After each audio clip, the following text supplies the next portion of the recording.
Mediapart Live continue sur le thème de l'Algérie, de la révolte, peut-être la révolution populaire en cours. On s'est beaucoup intéressé dans le plateau précédent aux causes, aux modalités des manifestations, de la protestation. On va davantage mettre le focus maintenant sur les réponses du pouvoir et la nature de ce pouvoir algérien qui apparaît assez difficile à cerner, surtout pour ceux qui ne sont pas familiers de l'histoire et des arcanes de la politique algérienne. Alors pour en discuter avec nous, et c'est toujours Rachida El Azouzi pour présenter le plateau avec moi, nous recevons Karima Diresh. Bonsoir. Bonsoir. Vous êtes historienne au CNRS, spécialiste de l'Algérie évidemment. Vous préparez un gros livre collectif, je crois, dont vous pourrez nous dire quelques mots. Et nous recevons à vos côtés, je crois que vous connaissez d'ailleurs, Thibaut Delamarre. Vous êtes chercheur alors, à la frontière entre sciences politiques et droit, si j'ai bien compris, à Aix-Marseille Université notamment. Et puis vous travaillez aussi à Sciences Po Paris. J'ai enseigné à Sciences Po la politique comparée et les relations internationales. Voilà, et donc c'est avec vous deux qu'on va s'intéresser à ce qui se passe. On va essayer de planter le décor quand même pour ceux qui n'ont pas tout suivi des épisodes les plus récents. On va rentrer dans le détail, mais auparavant, je voudrais qu'on rappelle d'une part, effectivement, la seule chose dont on est sûr, c'est que le président Bouteflika a renoncé à faire un 5e mandat. Il a mandaté un certain Lakhdar Brahimi pour trouver une issue à la crise en présidant une conférence nationale. Est-ce qu'on peut d'abord dire qui est ce Lakhdar Brahimi qu'on voit s'afficher en photo pour ceux qui nous regardent? Est-ce que vous pouvez le présenter? On sait qu'il est diplomate. Qu'est-ce qu'on sait de plus sur sa personnalité, sur ce qu'il y a à attendre de lui? C'est un diplomate confirmé qui a eu en charge des dossiers importants, notamment celui de la Syrie, de la Libye. C'est un diplomate qui était un des interlocuteurs des partenaires étrangers, qui est très connu, des Français, des pays de l'Union européenne. Voilà. Mais il n'avait pas eu en charge de postes ministériels ou des secrétariats d'État, en fait. Voilà. Et alors, est-ce qu'on sait davantage de choses sur sa mission? Parce qu'on parle de conférence nationale, mais alors, quel est le format? Qui va participer? Quelle va être la légitimité de cette conférence? Est-ce que tout ça est encore Mais flou? personne ne le sait. Personne ne le sait. Sauf que le grand débat national ou débat citoyen, comme le président Macron a décidé de le faire, mais personne n'en connaît les modalités. Mais la lettre du président nous disait qu'elle aurait lieu avant la fin 2019. C'est juste une déclaration d'intention et... Le président écrit des lettres. Moi, je doute énormément. L'état de santé dans lequel il est, c'est certainement pas lui qui rédige les lettres. Justement, ces lettres, il y en a eu plusieurs en quelques semaines. Il y a eu d'abord la lettre du 16 février, lettre programmatique qui annonçait sa candidature à un 5e mandat pour réformer le pays et le conduire encore vers la prospérité. Il y en a eu d'autres. Il y a eu celle notamment aussi du 11 mars, où là, cette fois-ci, il annonce qu'il renonce à un 5e mandat, qu'il va prolonger son 4e mandat. Et il dit, mais moi, je n'ai jamais été candidat à un 5e mandat.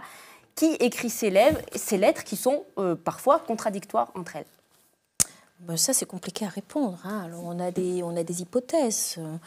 Vous savez que le système de Bouteflika, ce qu'on appelle bouteflikisme, hein, parce que c'est un nom tel qu'il s'est constitué depuis sa prise de pouvoir, de fonction en 1999, c'est un système constitué, je dirais, d'éléments hétéroclites, de membres extrêmement hétérogènes, dont un clan très très rapproché qui est un clan familial.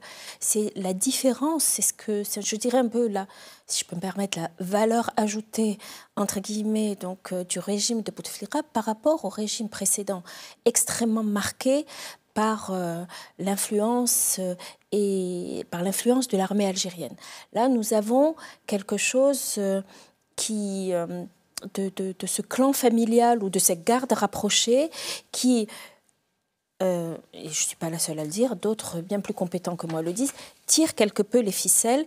Et aujourd'hui, c'était extrêmement intéressant, ou hier plutôt, où le chargé de communication du RND annonce publiquement que des forces non constitutionnelles, en fait, dirige le pays depuis presque 10 ans. Et ces forces non constitutionnelles, qui sont-elles? Sinon, effectivement, ces éléments, ces membres... Alors, le RND, pour ceux qui ne connaissent pas, c'est ce parti qui fait partie de la coalition gouvernementale et qui était incarné par cet ancien Premier ministre, puisqu'il a été débarqué il y a quelques jours, Ahmadou Yahya, qui a été décrié, qui avait son propre slogan, c'était « Ou Yahya dégage ». Et donc, ce n'est pas rien. Ça veut dire quelque chose, même si, bon, on ne sait pas si c'est un positionnement pour l'après-Bouteflika, l'après-bouteflikisme. Mais... Sans aucun doute. Oui, c'est votre lecture. Thibault? Oui, en Algérie, on a plusieurs pôles de pouvoir, on va dire, qui sont habituels dans les régimes autoritaires. On a le parti unique devenu parti hégémonique à partir du moment où on accepte un certain multipartisme, ce qui s'est fait dans la douleur en Algérie après 92 surtout, même si c'était compliqué avant déjà. Après 88, où la douleur était forte. Oui. Et après, on a le milieu économique qui est plus ou moins représenté par le forum des chefs d'entreprise, le FCE, incarné notamment dans la figure de Ali Haddad. Et on a donc l'armée, c'est un petit peu les trois pôles, en plus des grandes entreprises d'extraction d'hydrocarbures qui sont la Sonatrach et le Nelgaz. Et ce qu'on voit, c'est qu'il y a une sorte de loyauté de tous les dirigeants de ces pôles de pouvoir dans... à la fois le remerciement envers la personne de Bouteflika, qui est quand même le chef d'État qui a mené la réconciliation, mais aussi des défections des cadres intermédiaires, avec des manifestations dans les grandes entreprises, avec des défections de cadres inférieurs ou intermédiaires et supérieurs du FLN, le parti unique devenu hégémonique, et maintenant le RND, qui était un peu un parti satellite du pouvoir, dans l'alliance présidentielle. Donc ce qu'on voit, c'est la structure classique, entre guillemets, du régime autoritaire, avec plusieurs pôles d'influence, mais avec aussi une personnalisation qui s'était marquée depuis qu'il y a eu des mesures prises autant vis-à-vis de l'armée que de la police, avec la mise au pas de certaines personnes ambitieuses et aussi compétentes. Oui, parce que dans les papiers que vous avez pu écrire, vous parlez d'un système autoritaire hétérogène. J'ai trouvé une autre formulation chez l'anthropologue Yazid Benhounet, chez nos confrères de AOC, qui parlait de la Zawiya Bouteflika. Lui, alors, il n'aime pas le terme de clan, il n'aime pas la connotation tribale que ça. Par contre, il nous dit la Zawiya, alors, je ne sais pas si ça se traduit bien par confrérie, c'est plutôt le synonyme qui donne en français dans le texte, et il explique bien ça. C'est-à-dire qu'on a une sorte de patriarche assez respecté. Peut-être qu'on peut aussi rappeler pourquoi il est à ce point-là respecté. Vu de France, c'est pas un peu bizarre, et qui s'appuie sur un ensemble de personnes qui lui donnent une assise, qui lui donnent des bases sociales, mais effectivement, c'est quelque chose de très hétérogène et qui dépasse sa propre personne, même si lui est indispensable à ce que cela tienne, quoi. Un ensemble de personnes qui constituent elles-mêmes un ensemble de clientèle et d'allégeance. C'est un système qui se tient par ses membres, qui se tiennent les uns avec les autres, clairement. C'est pour ça que ce qui a été annoncé hier publiquement par le porte-parole du RND sur ces éléments non constitutionnels qui sont en fait les forces motrices du pouvoir, c'est quand même assez extraordinaire. Parce que, pour vous, c'est une rupture de solidarité? Ah, mais complètement. Et puis c'est surtout qu'on va assister à un grand déballage. Ça ne va pas tarder. D'autant plus qu'aujourd'hui, nous avons quand même le représentant du FLN qui publiquement annonce son soutien aux manifestants, là aussi. Donc on voit bien que là, il y a cette alliance présidentielle qui jusqu'à présent avait fait front et n'avait pas hésité jusqu'à il y a quelques semaines encore à valider, acter et renforcer le sentiment d'allégeance envers le président Bouteflika. On voit bien que là, c'est en train de s'écrouler tout doucement. Ça se fissure. Et une question qui revient, c'est la question de l'armée, incarnée par une personnalité, elle aussi octogénaire, certainement un des plus vieux chefs d'armée au monde, c'est Gaïd Salah. Cette armée nationale populaire, l'ANP, quel est son rôle véritable? Comme souvent dans des régimes autoritaires, l'armée, on dit d'elle qu'elle a un rôle clé. Est-ce que c'est le cas là, encore plus en Algérie? Est-ce que chacun, vous pouvez nous donner votre éclairage? Moi, je peux pour commencer ce sujet. Allez-y. Quand on essaye d'identifier le régime algérien, on fait souvent appel aux autres exemples qui sont l'Égypte et la Turquie aussi, avec une armée de libération, avec aussi une historique de coup d'État. Maintenant, l'armée algérienne a cette spécificité aujourd'hui d'être sortie de la décennie noire, d'avoir aussi entamé un processus de professionnalisation marqué qui fait que, en tout cas, c'est plusieurs analyses qui se recoupent là-dessus. C'est-à-dire qu'elle se concentre sur son cœur de métier, qui sont déjà se préparer à un affrontement conventionnel avec le Maroc, puisque son rôle c'est de préserver l'État et qu'il y a cette rivalité qui reste. On est toujours dans un dilemme de sécurité au Maghreb. De faire face toujours, ce qui est improbable mais pas impossible, en tout cas du point de vue de l'armée, contre une insurrection. L'insurrection, c'est autant des citoyens qui s'arment, mais aussi, comme il y a le service militaire, des conscrits qui s'enfuient avec des armes. Et enfin, faire du contre-terrorisme, avec des précédents d'activité. On pense à la prise d'otage d'In Amenas de 2013, des interventions en Libye avec ses alliés africains qui n'ont jamais été reconnus, mais plusieurs témoignages concordants qui font que les parachutistes algériens ont préservé la sécurité de leur État en intervenant en Libye, je crois que c'était en 2014, et aussi une forte coopération avec l'armée tunisienne, notamment au Mont Chaambi. Et donc cette armée algérienne, elle se ressent sur son cœur de métier. C'est-à-dire, avant, pourquoi ça voulait dire quoi qu'elle était au-delà de son cœur de métier? Elle était beaucoup plus politisée. Elle était beaucoup plus... et là, peut-être que... disons que jamais aucun président n'était adoubé sans l'aval de l'armée. Historiquement, en fait, l'armée algérienne, en fait, c'est l'héritière de l'armée de libération nationale, de l'ALN, qui, avec le FLN, sont les concepteurs, les accoucheurs de la nation algérienne en 62. Et l'ALN, donc l'armée de libération nationale, qui est devenue donc l'armée nationale, et se porte comme étant la garante des institutions d'État et de la sécurité d'État. Et on dit d'elle d'ailleurs que c'est elle l'État profond. Donc d'où cette extrême difficulté, cette opacité en fait du système. On dit aussi de l'armée que c'est la colonne vertébrale de l'État algérien. Et alors, comme vient de le dire effectivement Thibault, c'est l'armée algérienne qui a fait venir Bouteflika, chargée de régler la fin de crise des années 90. Et Bouteflika, qui est considéré comme étant un des rouages essentiels de cette Algérie de l'après-1965 avec Houari Boumediene, donc qui avait fait ce coup d'État pour destituer le premier président de la République, Ahmed Ben Bella. Ces dernières années, cette armée algérienne, effectivement, elle a été extrêmement occupée dans la lutte antiterroriste énormément, puisque, comme vous le savez, l'Algérie a des frontières absolument gigantesques, donc, notamment avec les pays du Sahel, et qu'elle a été extrêmement occupée, et que Bouteflika, quand il est arrivé en 1999, très tôt a tenté de constituer son propre périmètre d'action en donnant à ce régime un caractère civil, on va dire. On parle de civilisation du système politique qu'il a tenté de constituer et de renforcer, notamment en prenant un petit peu ses distances, enfin, non pas en prenant ses distances, mais en tentant justement de mettre à distance les groupes de pression justement de cette armée.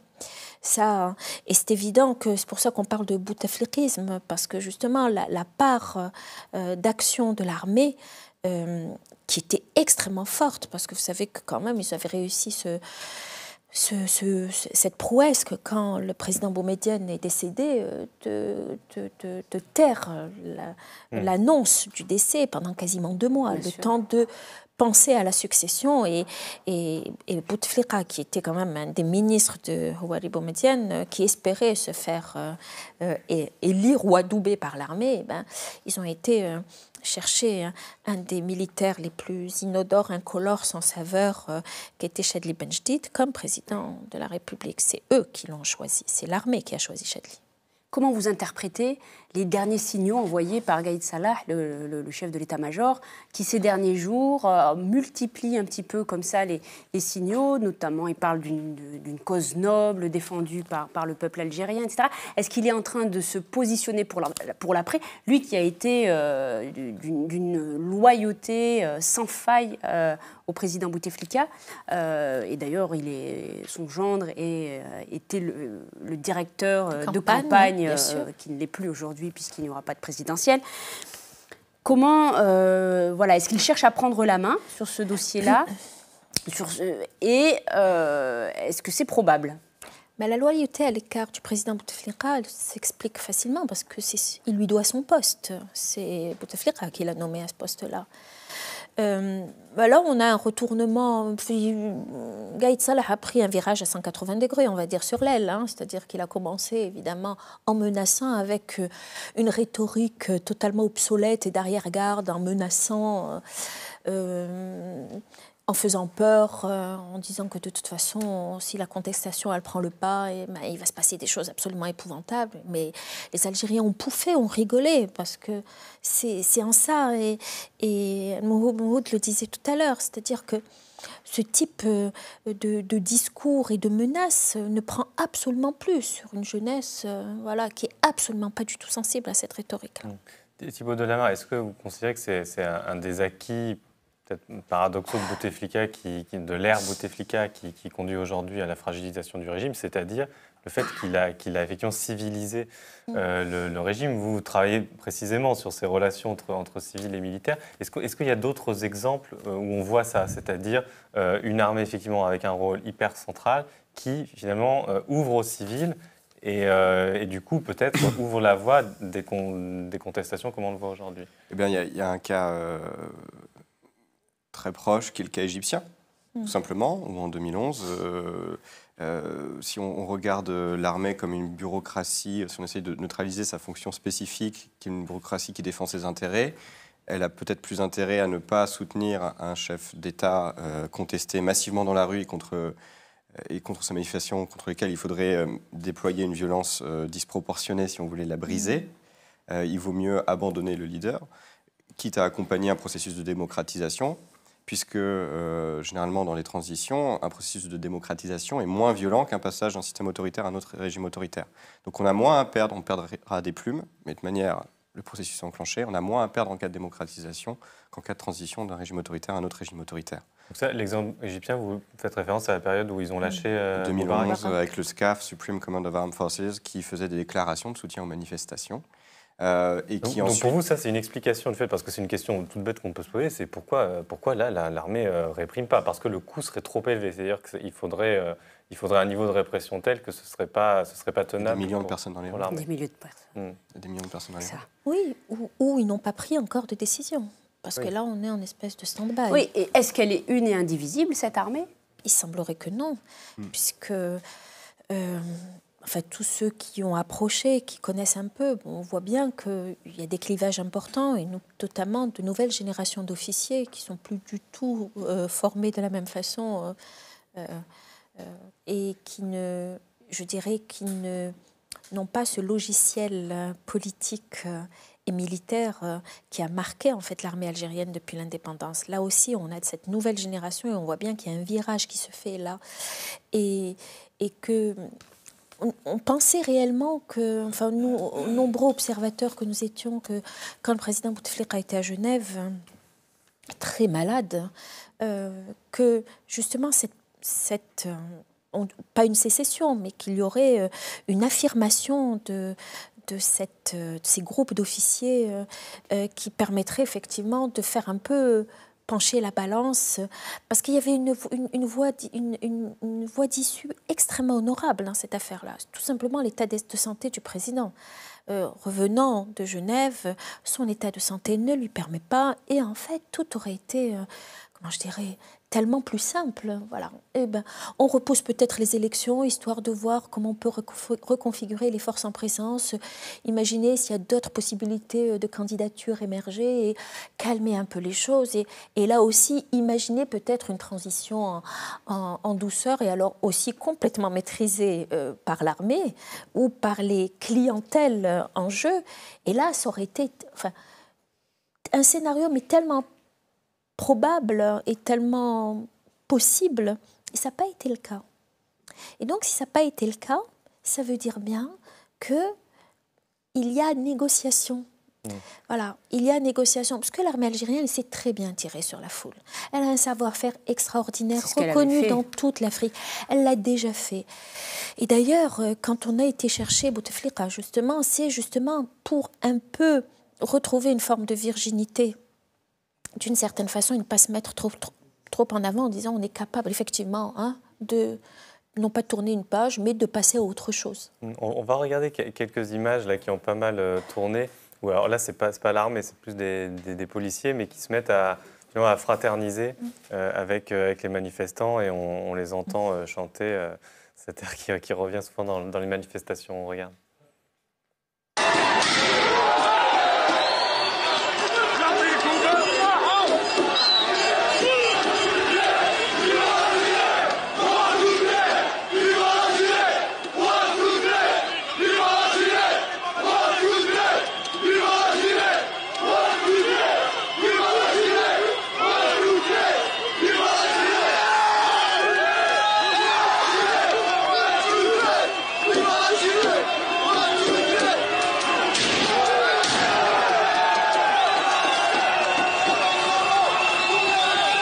Thibaut Delamare, est-ce que c'est pas ce genre de signes, d'événements, d'épisodes, est-ce que ça conforte pas un peu l'adjectif qu'on a employé prudemment avec un point d'interrogation révolutionnaire quand il y a une partie de l'appareil de coercition qui finalement finit par s'éloigner du cœur du régime? Eh ben, ça rejoint ce que je disais tout à l'heure, ça rejoint aussi les remarques de Karima, c'est-à-dire que cette armée, il y a un renouvellement des cadres. Il y a une professionnalisation et c'est aussi marqué dans les années 2010, à partir des années 2010, avec un DGS, un directeur général de la sécurité nationale qui est Abdelghani Hamel, et qui a enclenché, où l'armée a voulu se concentrer sur son cœur de métier, ce que je disais, et laisser la gestion de l'encadrement des mobilisations populaires, on va dire, à la police.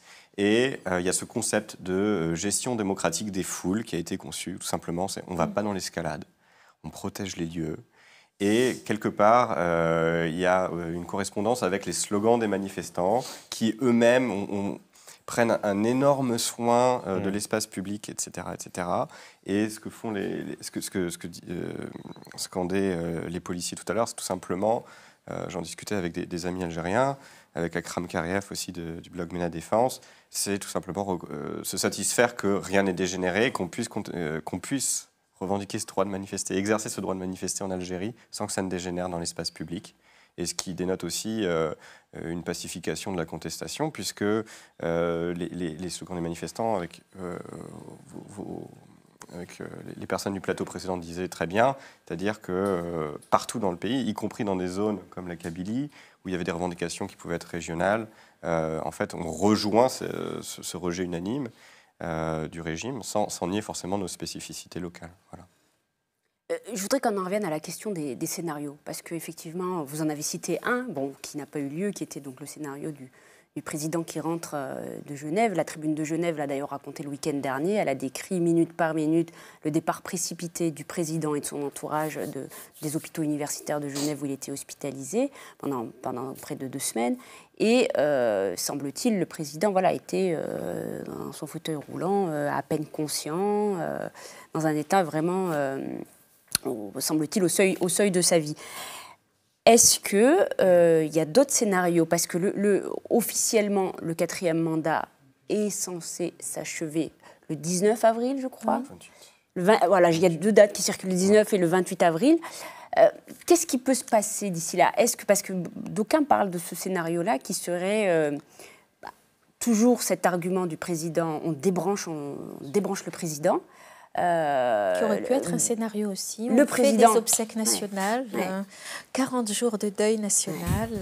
Une belle sortie, la moins pire. En tout cas, la moins pire, en tout cas, moins pire que ce qui est en train de ce qui est exposé au monde entier actuellement. Et donc, est-ce que ce scénario-là, le quatrième mandat arrive à échéance, on décrète qu'on débranche le président, Ben Salah, le président du Sénat, assure l'intérim pendant 90 jours, et finalement, la transition se fait plus vite que prévu, notamment par ces forces formelles et informelles qui constituent la boîte noire algérienne, pour assurer la permanence du système, par exemple. Voilà, je vous pose la question, mais qu'est-ce qui peut se produire ? C'est pas un scénario dont veulent les Algériens, parce que eux, s'il y a bien consensus sur les 4 mobilisations citoyennes, c'est on ne veut pas d'une transition politique contrôlée par le haut. Et ça, c'est absolument remarquable. Alors oui, ça peut être un scénario, mais c'est pas ce que veulent les Algériens. Alors, l'idéal, et on a des grands juristes algériens qui ont déjà fait des recommandations et des propositions, c'est que tout simplement faire en sorte qu'il ne se représente pas s'il est toujours vivant, clairement,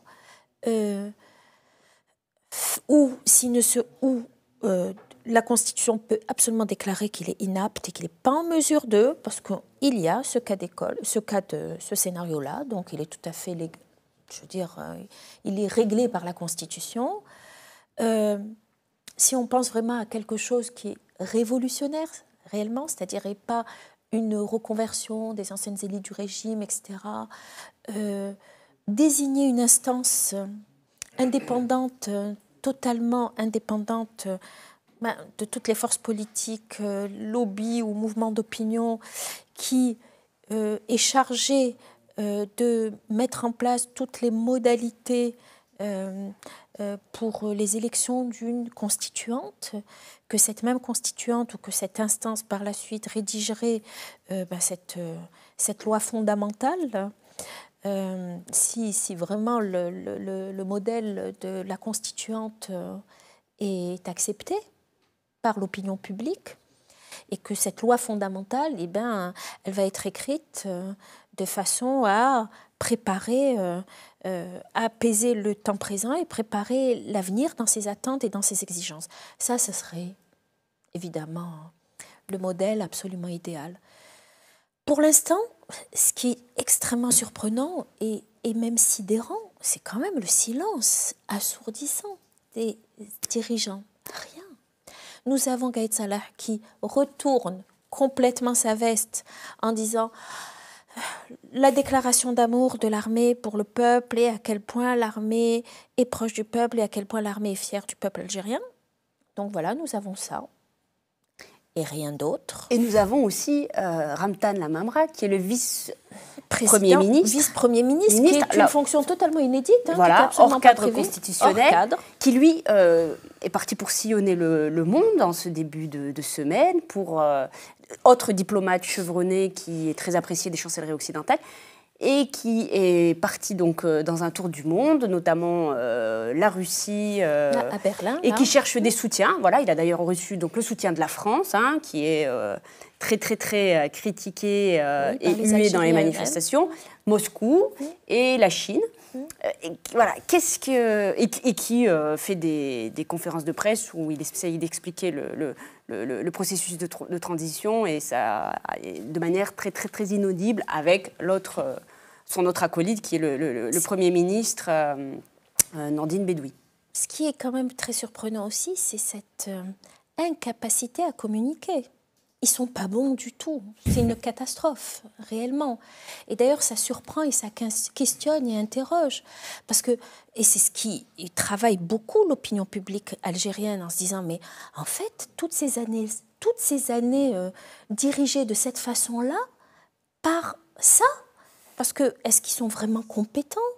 Et alors, on voit beaucoup dans les slogans, dans les manifestations, ah oui, ils sont très très compétents pour manger le pays, mais on attend l'anticipation, on attend les décisions politiques à la hauteur de ces élites dirigeantes et qui n'arrivent pas. Alors, et c'est très surprenant parce qu'on a le sentiment que c'est une affaire, on dirige l'Algérie comme une affaire familiale. vous voulez que je parte? Non, finalement, je ne pars pas. Mais vous savez, je vais rester 1 an encore, mais je vous assure, je ne vais pas me représenter. Et puis, je vais préparer d'autres élections. Et il y a un proverbe arabe qui dit que c'est un mari qui répudie sa femme. Il lui dit, je te répudie. Et sa femme, elle lui dit, non, mais je n'ai pas fini de laver le linge. Il lui dit, je te répudie. Oui, mais attends, je n'ai pas fini de faire à manger aux enfants. Voilà, on est dans ces jours-là. On a l'impression qu'on a vraiment une gestion vraiment au coup par coup, totalement... Enfin, qui est absolument ahurissante quand on voit ce degré de responsabilité et les enjeux qu'il y a. Thibault, est-ce que vous partagez le même ahurissement face à cette gestion incompétente? Et autre question, sur la question des scénarios évoqués tout à l'heure par Rachida, est-ce que vous identifiez des scénarios de sortie par le haut, en fait, qui ne soient pas juste une reproduction du même régime, ça semble quand même très, très compliqué là, mais qui permettent de sortir pacifiquement de cette situation? Sur l'ahurissement, je me garderais bien de porter un jugement autre que technique et sur la situation. C'est vrai que l'option de la conférence nationale qui était déjà présentée pour le cours du 5e mandat, puis qui est devenue une solution en 4+, plutôt qu'en format prolongation du 4e mandat, clairement, ça m'évoque plus une technique de dilution de la contestation que quoi que ce soit d'autre. Et on a vu notamment des associations de la société civile complètement cooptées, noyautées, créées dès 2003, qui ont été ressuscitées pour servir de caution société civile. Voilà, donc il faut être toujours très prudent avec ce terme-là, mais c'est un autre débat. Sur les scénarios de sortie de crise, une fois encore, les gens sur le plateau précédent évoquaient cette initiative venue notamment autour de la personnalité de Moustapha Bouchachi. Je vous ai noté Mourad Dina, Kamel Ghemazi aussi, Karim Tabou, qui sont plus ou moins représentatifs et qui ont aussi une image publique qui n'est pas liée au régime. Ils ne sont pas corrompus, on va dire, par l'exercice du pouvoir. En tout cas, j'en resterai là pour le moment. Et ensuite, les scénarios de sortie de crise, généralement, quand il y a volonté de changement réellement de régime, il faut des élections sincères. Pourquoi ? Parce que c'est le b.a.-ba d'une société démocratique et respectueuse de ses citoyens. Et donc après, est-ce que ça désigne, dans le cadre régulier de la vie politique, on fait des élections sincères pour la nouvelle élection présidentielle qui ensuite initiera quelque chose sans modifier l'agenda juridico-politique, ou est-ce qu'on fait rupture avec l'ordre constitutionnel précédent, comme l'a fait la Tunisie, ça passé par décret-loi, vu les mobilisations du peuple, boum, conséquence, on crée quelque chose de nouveau. Et là, il y a le gouvernement de technocrates, le comité d'experts, l'Assemblée nationale constituante, toute une gamme d'outils. Et c'est au peuple algérien de décider quelle option lui convient le mieux. Mais ce qui est vraiment fondamental à mes yeux, c'est la sincérité des élections. Et là, il y a les savoir-faire pour frauder. Et donc, si on sait frauder, ça veut dire qu'on sait faire respecter aussi. Parce qu'on sait de quoi sur quoi on fraude. Et les élections de 2017, de 2014... l'accès au registre des électeurs, etc. Enfin bon, bref, tout ça du droit électoral, tout bête, tout principal. Tout le monde sait faire ça. Tout ce qu'il faut, c'est que les gens soient sincèrement engagés derrière. Ouais. Alors, on l'avait évoqué dans le précédent plateau, c'est l'absence de structuration du mouvement. À votre avis, est-ce que c'est une force ou une faiblesse, ou alors à quel moment ça pourrait devenir un handicap ? Pour l'instant, l'absence de leadership, c'est ce qui fait la force, en fait. La force et l'originalité du mouvement. Ça, c'était extraordinaire. Et là aussi, c'est totalement inédit. Et je pense que ça a pris aussi, par surprise, les élites dirigeantes, qui ne s'attendaient absolument pas à ça. Et là aussi, on s'interroge sur la question de l'anticipation politique. Et là, on peut imaginer que c'est un des indicateurs qui permet de mesurer cet écart absolument extraordinaire qu'il y a entre les élites dirigeantes et le peuple tel qu'il est. Parce qu'en fait... Nous, on voyage beaucoup en Algérie, c'est un terrain que je connais bien, etc. On voyait bien qu'il se passait des choses, en fait, sur le terrain. Je veux dire, la façon dont les collectifs se constituent, en fait, ce qu'on appelle la société civile, elle était totalement inaudible. On la considérait comme extrêmement fragile, mais ça ne voulait pas dire qu'elle ne travaillait pas et qu'elle ne s'organisait pas et qu'elle ne prenait pas en compte un certain nombre de choses. Donc, je ne me souviens plus par quoi j'avais commencé, puis je ne sais plus par rapport à votre question. La force sur la force, du mouvement, effectivement, de leadership. Le caractère horizontal. Et il est évident que là, ça ne peut pas continuer comme ça. Vous savez, ça rappelle aussi la verticalité, l'horizontalité de cette mobilisation avec les mouvements de Harouch en 2001. Ce fameux mouvement de coordination citoyenne qu'on appelait le mouvement des tribus, c'était un mouvement absolument horizontal, absolument extraordinairement élaboré. Alors là, pour le coup, avec une présidence tournante, des élections, etc., et qui à un moment donné s'est essoufflée parce qu'elle a été totalement reprise en main par l'État et corrompue de l'intérieur, voilà, qui fait que ce mouvement d'Arrouj, qui a été un mouvement incroyablement original et extrêmement fort et qui avait discrédité les partis politiques à fort électorat kabyle notamment, ils sont devenus les interlocuteurs directs de l'État algérien et ce pendant presque 7 ans. C'est quand même assez... Donc ça, c'est un scénario qui est plutôt connu dans le paysage politique. Mais là, il est évident que compte tenu du caractère massif de la mobilisation citoyenne, on va voir émerger des individus ou des groupes d'individus. Moi, je suis quand même... Alors, je ne suis pas politiste du tout et je n'ai pas l'habitude de commenter l'actualité, mais je suis une historienne et je me dis qu'il y a eu des expériences historiques qui ont fait qu'à un moment donné, il faut savoir faire confiance. Et ce qui se passe depuis 4 mobilisations extraordinaires, il n'y a pas eu de dégâts, il n'y a pas eu... de blessés, il n'y a pas eu de victimes, il y a une espèce d'intelligence collective absolument remarquable qui fait que on est dupe de rien.